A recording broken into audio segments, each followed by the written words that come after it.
of a sudden I don't hear the your echo head anymore. or whatever. Yeah. What's up too? Because you got all the background noise going on. Yeah. Good afternoon, everybody, and welcome back to the SEMA Collision Repair and Refinish stage. We're here this afternoon to talk a little bit about sublet documentation. So to my right, I have Mr. Michael Bradshaw with SCRS. You want to kick us off? What do we want to talk about first when it comes to sublet documentation? So I think what we're seeing in the industry more and more as a collision repair shop, we're having to be reliant on outside businesses to perform certain tasks that we're running into with collision repair, and that could be anything from calibrations, maybe paint protection films, ceramic coatings, window tints, glass replacement, and I think we could just kind of focus on one of those areas maybe to start calibration. So as a shop that has to sublet an ADAS calibration, some of the things that we've run into as a shop are just ensuring that we're thoroughly researching that procedure on our own beforehand, and then providing that procedure to our local dealer. Because what we've seen far too often is dealers not really having a good understanding of the calibration procedures that need to be performed. They're not really doing those procedures in the manner that they should be done. So we've kind of set up some processes in our shop where we're going to pull the procedure, we're going to go over that procedure with the dealership, and we're going to make them take photos through the process to document that they've set up the calibration targets and went through that process in its entirety.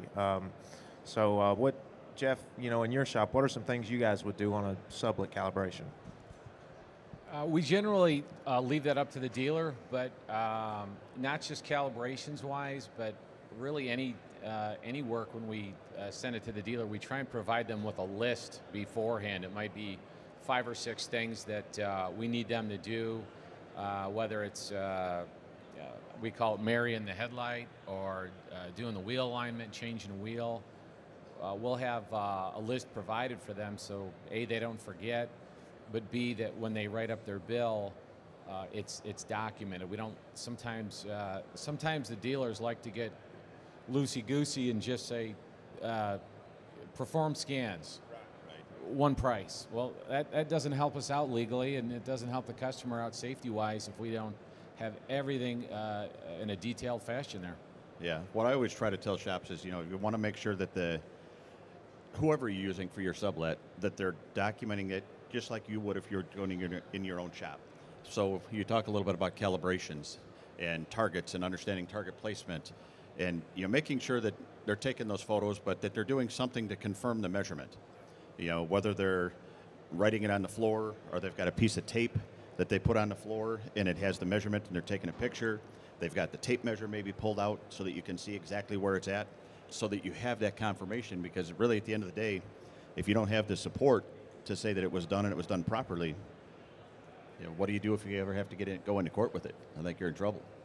Then having somebody that's at the shop that when that vehicle comes back, somebody at the shop that has enough education and information on these systems that they can go out and test drive these things and make sure the systems are performing as designed.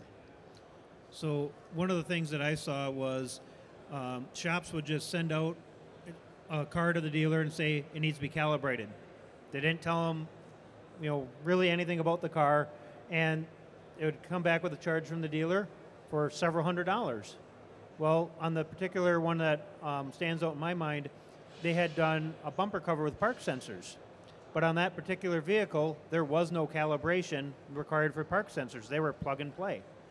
So they charged, there was a $600 fee to that shop to calibrate something that they didn't need to calibrate because they didn't even look up the procedure to see if it needed anything.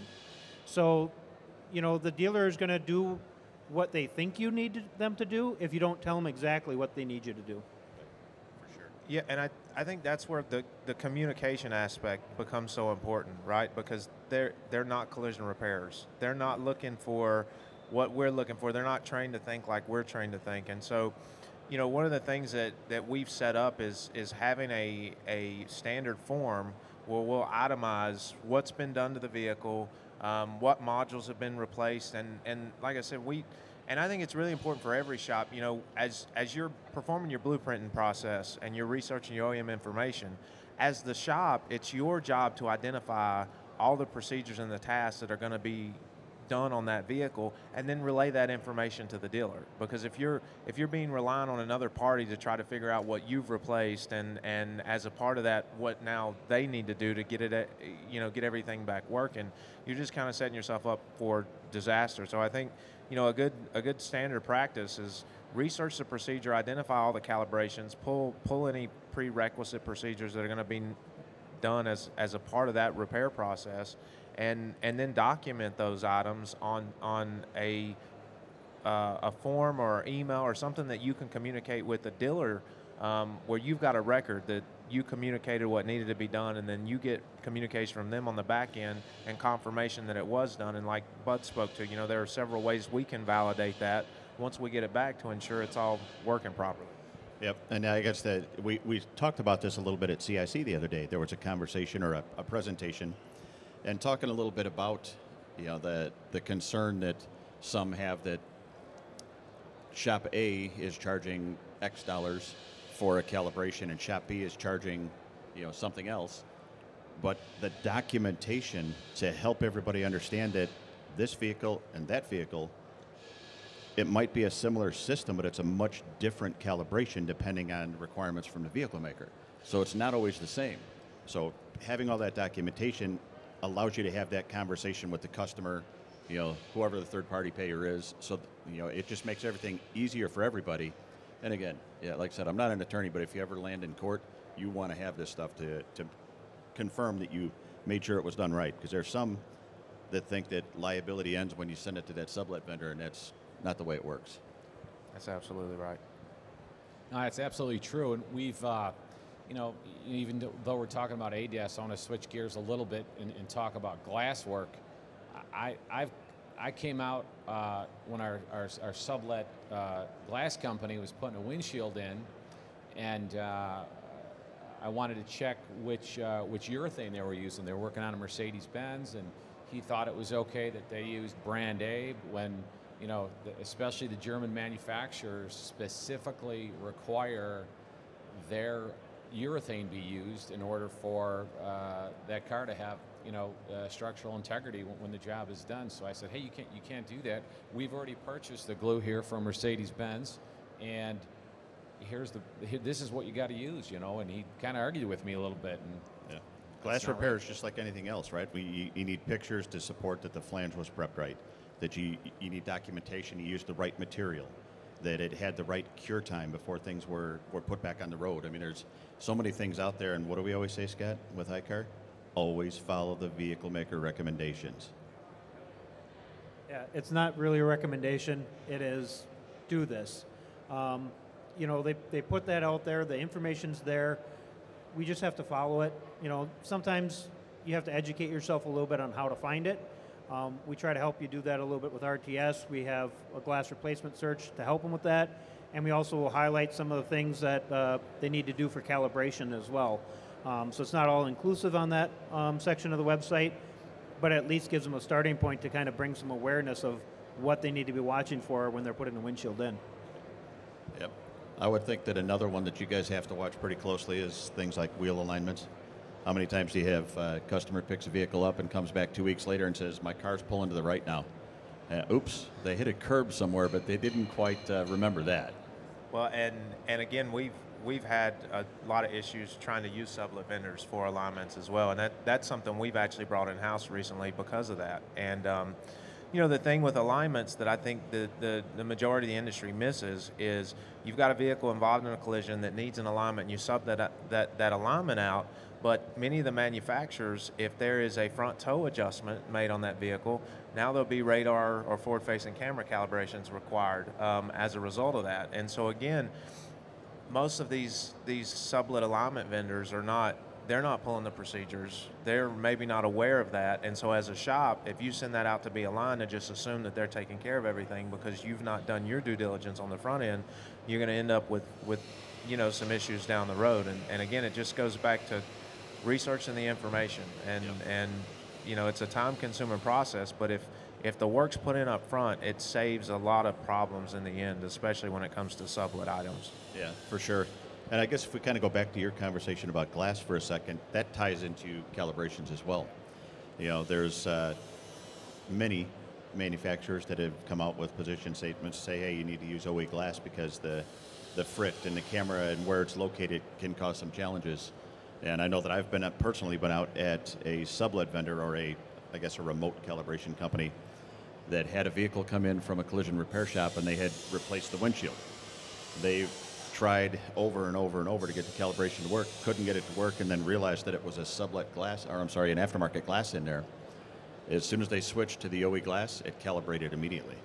So there's a lot of truth to what these, you know, I think some people look at it and say, well, it looks the same, looks close, but it's not. We had a Sprinter van in the last year. It was actually a friend of mine. He had bought it used, and they had just changed the windshield in it. And I had to take this Sprinter van and drive it across town. And I felt almost sick to my stomach as I was driving this vehicle. And the windshield right through the driver's sight was wavy. There was something wrong, and I couldn't figure it out. And when I got back to the shop, I called this customer up and I said, "Hey, did you have the windshield changed?" And he goes, "No," but he goes, the guy that owned the vehicle prior to me did, and he asked me, he goes, "Why did it feel funny to you when you were driving?" And I says, "Yeah, I could. It was messing with my head. I was almost getting sick." And that's how bad some of these windshields are if they're not OE. That was the first one I've ever seen in my life that was that bad. But I was shocked that a piece of glass could be that bad. You know, and that kind of goes to the root of the problem. We talked a little bit earlier about, you know, the service department not knowing, the glass companies maybe aren't as aware. They're not always up to date as you might think they are. You know, when the glass industry reached out to us, they were just struggling because they're like, what is all this ADAS stuff? What do we got to do with it?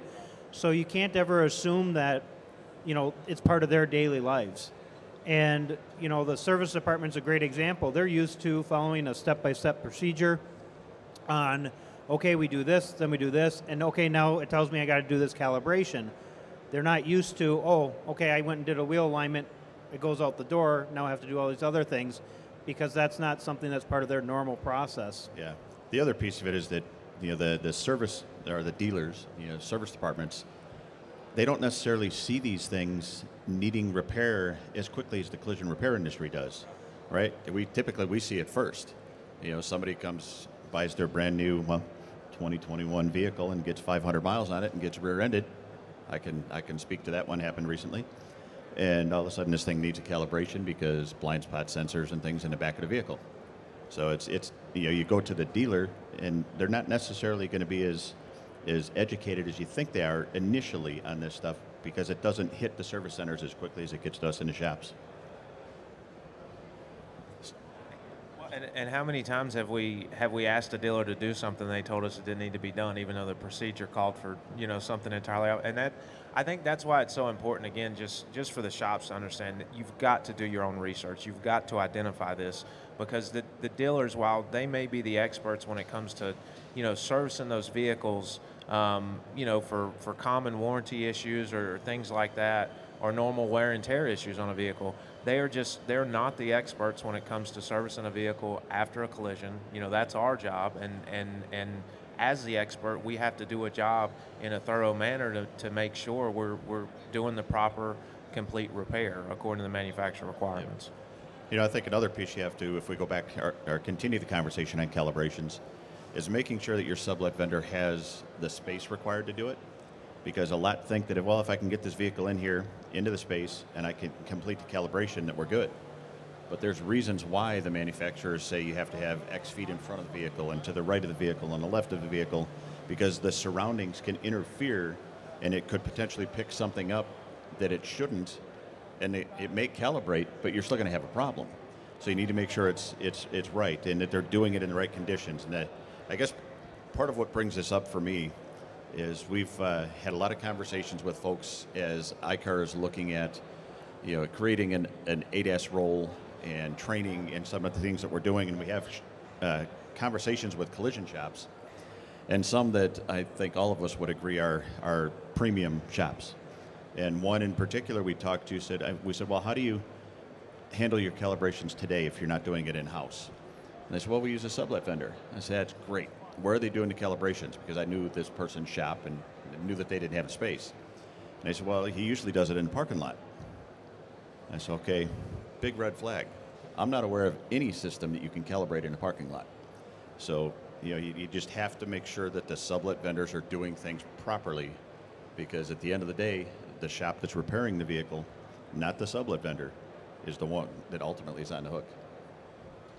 Too, it's something as silly as not checking your own list that you wanted the dealer or the sublet vendor to do when you drop the vehicle off. This just happened to me again, and it's happened to me many times where I've picked a vehicle up where we've asked to have a wheel changed or a tire changed, and they may have put a new tire on, and even though we said, hey, there's a brand new wheel for you right in the back of the vehicle, they didn't do it. And we just jump in the vehicle, we pay the bill, jump in the vehicle, and take it back to the shop. We get back to the shop and open the trunk, and there's that brand new wheel. Michael, I know that That's happened to us before, we too. think we check that more often. I'm going to have to start, not taking the dealer's word for what they did, and just double checking some of the simple things, because now you got to go back to the dealer. It's another half an hour or hour wasted time back and forth, and that's no good for anybody. Agreed. So, well, we've had a lot of conversation about sublet up here. Has anybody got anything else to add on sublet documentation? No? All right.